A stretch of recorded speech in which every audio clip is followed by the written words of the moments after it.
Good morning, welcome to my channel stadium star mathematics में।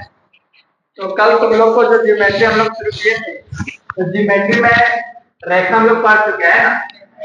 तो रेखा में तुम लोग क्या जाना रेखा क्या होता है? रेखा क्या होता है बताओ? जिसका कोई अंत बिंदु। अब यहाँ जानना रेखा दो प्रकार का होता है। रेखा कितने प्रकार का होता है? तो रेखा दो प्रकार का होता है। पहला जो है सरल रेखा, क्या होता है? सरल। अब दूसरा जो होता है वक्र रेखा, क्या होता है? ठीक है। अब बोले सर सरल रेखा किसको कहें? तो एक बिंदु से दो बिंदु तक जाने वाले रेखा है ना, बिना दिशा बदले, बिना दिशा बदले अगर जाती तो कैसा है? सरल रेखा। और अगर वक्र रेखा जो है एक बिंदु से दूसरे बिंदु तक जाने के लिए अपना दिशा बदल रहा है, क्या कर रहा है? दिशा बदल ले रहा है ना, मतलब दिशा बदल रहा है। कभी इधर से ऊपर गया, फिर नीचे गया, फिर ऊपर गया, फिर नीचे गया, तो इसी को वक्र रेखा बोला जाता है। क्या बोला जाता है? और सरल रेखा किसको? जो सीधी लाइन में जा रहा है बिना दिशा बदले, तो उसको क्या बोलेंगे? सरल रेखा। कोई दिक्कत? अब दूसरा अगला चीज जानना है तुम लोग को, आसन कोण। क्या जानना है? आसन कोण को यहाँ समझ लो। आसन कोण क्या होता है ये संक्षिप्त में पूरा डेफिनेशन नहीं बता रहे, सिर्फ समझा रहे कि जैसे एक रेखा है सरल रेखा, कैसा रेखा है? सीधा सरल रेखा मतलब बिना दिशा बदले हुए। बात समझा? अब इसमें किरण है ना, और ये अगल बगल मतलब एडजेसेंट कोण। एडजेसेंट का मतलब होता है क्या? बगल बगल। ये कोण क्या हो गया? जैसे यहाँ कोण 1 है, यहाँ कोण 2, ये दोनों क्या है? आसन कोण। क्या होगा? आसन कोण। यहाँ तक कोई दिक्कत है? नहीं। तो तुम लोग जान गया। कल रेखा बता दिए थे, रेखाखंड बता दिए थे, है ना। तो रेखा के बारे में हम कल भूल गए थे कि दो, जिसका टाइप बताने के लिए छूट गया था, है ना। तो इसका दो टाइप होता है, एक सरल रेखा, एक वक्र रेखा। तो सरल रेखा समझ गया, बिना दिशा बदले हुए जो जाती है एक बिंदु से दूसरे बिंदु तक, उसको क्या बोलेंगे? और एक बिंदु से दूसरे बिंदु में जाने में जो दिशा परिवर्तन करे, है ना, तो उसको क्या बोलेंगे? आसन कोण की समझ में कल कोण भी हम शुरू कर दिए थे, है ना। आज हम लोग बताएंगे न्यून कोण, समकोण क्या होता है। ठीक है। अब चलो हम लोग देखते हैं समांतर रेखाएं क्या होता है ना। रेखा पढ़ रहे हैं तो पहले जान जाते हैं हम लोग की समांतर रेखाएं क्या होता है। अंग्रेजी में पैरेलल लाइंस बोला जाता है। ठीक है, स्पेलिंग आज कर लेना है। अब समांतर रेखा का डेफिनेशन क्या है? एक ही धरातल में स्थित वे रेखाएं जिनके बीच की दूरी हमेशा नियत रहती है। नियत मतलब एक जैसा, समान। क्या रहेगा? समान। तो आगे या पीछे बढ़ाए जाने पर एक दूसरे से कहीं भी नहीं मिलती है, समांतर रेखा कहलाती है। मतलब समझो दो रेखा रहेगा, देखो यहाँ एक रेखा है जो इसका नाम रखें क्या? एल, और दूसरी रेखा है जिसका नाम क्या है? एम। तो ये इसके बीच की दूरी हमेशा नियत रहेगी। यहाँ ध्यान देगा, बीच की दूरी क्या रहेगा? नियत मतलब अगर यहाँ 5 मीटर है, सेंटीमीटर है, तो यहाँ भी 5, यहाँ भी 5, यहाँ भी 5, शुरू से अंत तक कितना ही रहेगा? 5 रहेगा। बात समझा? चाहे आगे की ओर बढ़े या पीछे की ओर बढ़े, मतलब नियत दूरी रहेगा, फिक्स दूरी। बात समझा? क्या रहेगा? नियत दूरी रहेगा। मतलब कहीं भी आगे जाके, अगर आगे भी बढ़ाएंगे, ये भी आगे बढ़ाएंगे, तो कहीं भी जाके मिलने वाला नहीं, तो समांतर कहलाएगा। बात समझा? अगर एक लाइन में जा रहा है तो कहीं भी जाके नहीं मिलेगा, एक रहेगा ऐसा रहेगा ऐसा, तो ये तो जाके मिल जाएगा ना। और दोनों समान रहेगा, जबकि कहीं भी जाके आगे ना मिले। तो वही लिखा है, एक ही धरातल में स्थित वे रेखाएं जिनके बीच की दूरी हमेशा नियत रहती है। नियत मतलब एक समान, दूरी हमेशा फिक्स रहेगा। यहाँ भी, यहाँ भी, यहाँ भी, यहाँ भी, इधर भी बढ़ाएंगे तो भी, आगे भी बढ़ाएंगे, आगे तथा तो पीछे बढ़ाए जाने पर एक दूसरे से कहीं भी नहीं मिलती, समांतर रेखाएं कहलाती, और अंग्रेजी में पैरेलल लाइंस। तो देखा। अब हम लोग जानेंगे तिर्यक रेखा। क्या? अंग्रेजी में ओब्लिक लाइन बोला जाता है, जान लो। अंग्रेजी में क्या बोलेंगे तिर्यक लाइन को? क्या बोलेंगे? Oblique line. वह रेखा जो दो या दो से अधिक समांतर रेखाओं को काटते हुए आगे बढ़ती है। जैसे देखो दो रेखा, अरे दो रेखा, एक रेखा एल है, एक रेखा एम, ये समांतर रेखा, यहाँ इसीलिए लिख रहे एल एम क्या है, समांतर रेखा। यहाँ भी दो रेखा लिए, एल एम क्या है, समांतर रेखा, और एक रेखा इसको काट रही है। वह कुछ बताया गया कि दो या दो से अधिक समांतर रेखाओं को काटते हुए आगे बढ़ती है। देखो काटते हुए एक की मान है जो एक तिर्यक रेखा, क्या है इसी को तिर्यक रेखा, मतलब दो समांतर रेखाओं को काटते हुए जो रेखा बढ़ती है इसी को क्या बोलेंगे हम, तिर्यक रेखा, अंग्रेजी में ऑब्लिक लाइन। आगे देखो प्रतिच्छेद रेखा। अब प्रतिच्छेद रेखा को इंटरसेक्टिंग लाइन बोला जाता है, इसको हम ये बता देते। इंटरसेक्टिंग लाइन क्या होता है कि दो रेखा है, दो और एक ही बिंदु उसका अभिनिष्ठ है। जैसे देखो ये रेखा जो लिए हम, यहाँ से गुजरा है, ये भी रेखा लिए तो यहाँ से गुजरा है, तो ये क्या है, अभिनिष्ठ बिंदु, इसी को बोला जाता है क्या, प्रतिच्छेद रेखा। क्या बोलेगा, एक दूसरे को काटते हुए बढ़ते हैं। जैसे देखो एक रेखा ये, एक रेखा ये, तो एक बिंदु यहाँ अभिनिष्ठ बिंदु है जो काटते हुए आगे बढ़ रहे हैं, मतलब दो रेखा एक ही बिंदु से होकर गुजर रहे हैं। कहां से, एक ही बिंदु से गुजर रही, मतलब अभिनिष्ठ बिंदु है। ये भी रेखा के लिए वहां मिल रहा है, ये भी रेखा यहाँ जाके मिल रहा है, तो ये अभिनिष्ठ बिंदु हो गया। तो इंटरसेक्टिंग लाइन समझ गया कि दो रेखा एक ही बिंदु, जिसका एक ही अभिनिष्ठ बिंदु हो, प्रतिच्छेद रेखा कहलाती, इसको अंग्रेजी में इंटरसेक्टिंग लाइन। अब हम लोग जानेंगे कोण के बारे में, ठीक है।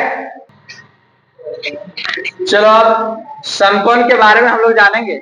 समकोण क्या होता है, समकोण को अंग्रेजी में राइट एंगल बोलते हैं। क्या बोला जाता है, राइट एंगल। इसका डेफिनेशन क्या है, वह कोण जिसका मान 90 डिग्री हो समकोण कहलाता है। जिसका माप पूरा पूरी क्या होना चाहिए, 90 डिग्री होना चाहिए, तो समकोण कहलाता है।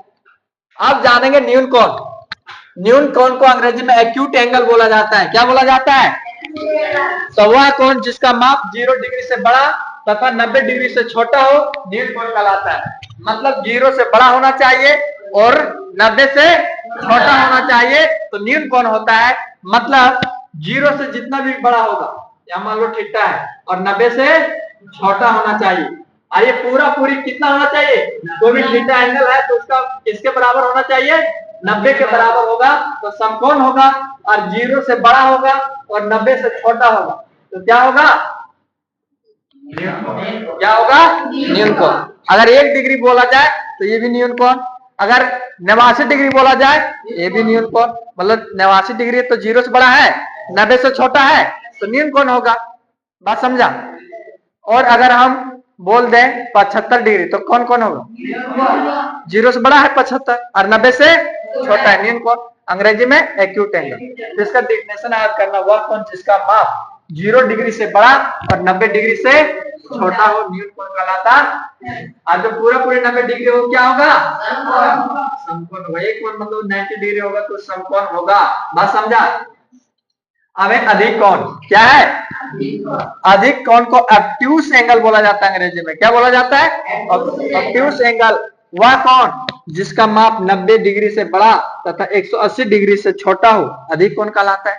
अब 90 से बड़ा होना चाहिए 91 डिग्री, क्या होगा, 90 से भी थोड़ा सा भी बड़ा हो जाए, 90.1, 90.5, 91 अगर पूछ दिया जाए तो हो जाएगा कौन, जैसे 90 से बड़ा होगा अधिक कोण, 180 से छोटा होगा, 180 से समझ गया ना। 95 कौन कौन हो, 120, 179, अधिक कौन, 179, 180 से छोटा है क्या, अधिक कौन होगा। अब हम लोग पढ़े रिजु कोण, इसी का नाम है, एक और नाम है सरल कोण। रिजु कोण बोल दो या तो स्ट्रेट लाइन एंगल, लाइन मतलब रेखा हो जाता है, एंगल मतलब कौन होता है। बात समझ में आया। तो स्ट्रेट एंगल क्या पढ़ेंगे हम लोग, हिंदी में रिजु कोण या तो सरल कोण। वह कोण जिसका माप 180 डिग्री हो तो रिजु कोण कहलाता है। जिसका पूरा पूरी माप क्या हो जाए 180। जैसे मान लो कि ऐसा है और यहाँ एंगल बना रहा है 180 का, है ना। अभी छाप के हम बता देते हैं। प्रतिवर्ती कोण या तो पुनर्युक्त कोण, इसी का नाम है प्रतिवर्ती कोण या तो पुनर्युक्त कोण, जिसको अंग्रेजी में रिफ्लेक्स एंगल बोला जाता है। वह कोण जिसका माप 180 डिग्री से बड़ा और 360 डिग्री से छोटा हो कौन कौन कहलाएगा, पुनर्युक्त कोण कहलाएगा। बात समझा। अब छाप के बता देते हैं हम कैसे समकोण किस तरह रहेगा, न्यून कोण कैसे रहेगा, है ना, और अधिक कोण कैसे रहेगा, रिजु कोण कैसे रहेगा, सब हम विगत छाप के बता देते हैं। अभी डिफिनेशन बता दिए हम, याद हो गया होगा तुम लोग को। कंप्लीट हुआ ना। पहला समकोण किसको कहेंगे? तो देखो समकोण के लिए एक पूरा ऐसा रहेगा, सीधा रहेगा, ठीक है। और यहाँ कितना डिग्री का कोण बनाएगा? 90 डिग्री। इस समकोण हो गया, क्या हो गई? समकोण। बात समझा? अब जैसे न्यून कोण है, तो न्यून कोण क्या होता है डिफिनेशन? 0 डिग्री से बड़ा। तो देखो एक ऐसा तो रहेगा ही और एक ऐसा रहेगा। अब ऐसा क्यों रहेगा कि अगर ये सीधा रहेगा तो इस समकोण हो जाएगा, तो सीधा तो रहेगा नहीं, सीधा क्या कि अगर सीधा रहेगा तो यहाँ कितना डिग्री कोण बना लेता है? परपेंडिकुलर होता है सीधा। अगर कोई रेखा आएगा तो सीधा आके मिल जाता है, यहाँ कितना डिग्री कोण बनाता है? 90 डिग्री का कोण बनाता है। तो सीधा रहेगा नहीं, 0 से बड़ा, ये मान लो 0 डिग्री है ना, तो 0 से बड़ा और 90 से, तो इसलिए यहाँ पूरा सीधा नहीं है। बात समझा? कौन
तो समझ में आया कि समकोण क्या होता है? जब पूरा परपेंडिकुलर होगा, है ना, मतलब सीधा आके मिलेगा, यहाँ एक रेखा है वो सीधा आके मिलेगा, तो 90 डिग्री समकोण होगा। न्यून कोण का क्या बोले? 0 डिग्री से बड़ा होना चाहिए, 90 डिग्री से। तो देखो 90 यहाँ आता तो सीधा होता, तो 90 से कम है क्या? नहीं। बात समझा? यहाँ भी रहेगा तो भी चलेगा। बात समझा? 90 0 से बड़ा और 90 से छोटा। अधिक कोण जानता है कि 90 से बड़ा होगा, तो 90 पूरा सीधा रहेगा यहाँ आके, तो 90 इससे बड़ा है ना, बड़ा होगा। रिजु कोण देखो यहाँ इस तरह का, यहाँ से यहाँ तक पूरा 180 बनाएगा, और पूरा अगर घूम जाएगा तो कितना? 360। प्रतिवर्ती कोण आपको पूरा रिक्त कोण, ये यहाँ से यहाँ ले एंगल क्या करा था? लगभग ये 0 डिग्री, मतलब क्या बोले थे? 180 से 180 से बड़ा और 360 से छोटा। कोई दिक्कत? डिफिनेशन हो गया। समकोण वह कोण जिसका माप 90 डिग्री होगा, समकोण कहलाएगा। न्यून कोण वह कोण जिसका माप 0 डिग्री से बड़ा और 90 डिग्री से छोटा होगा, न्यून कोण। अधिक कोण किसको बोलेंगे? वह कोण जिसका माप 90 से बड़ा होने का होगा और 180 से छोटा हो। रिजु कोण वह कोण जिसका माप 180 डिग्री हो। पुनर्युक्त कोण वह कोण जिसका माप 180 से बड़ा और 360 डिग्री से। तो इतना कंप्लीट हो चुका है। अब हम लोग जानेंगे पूरक कोण और समपूरक कोण के बारे में।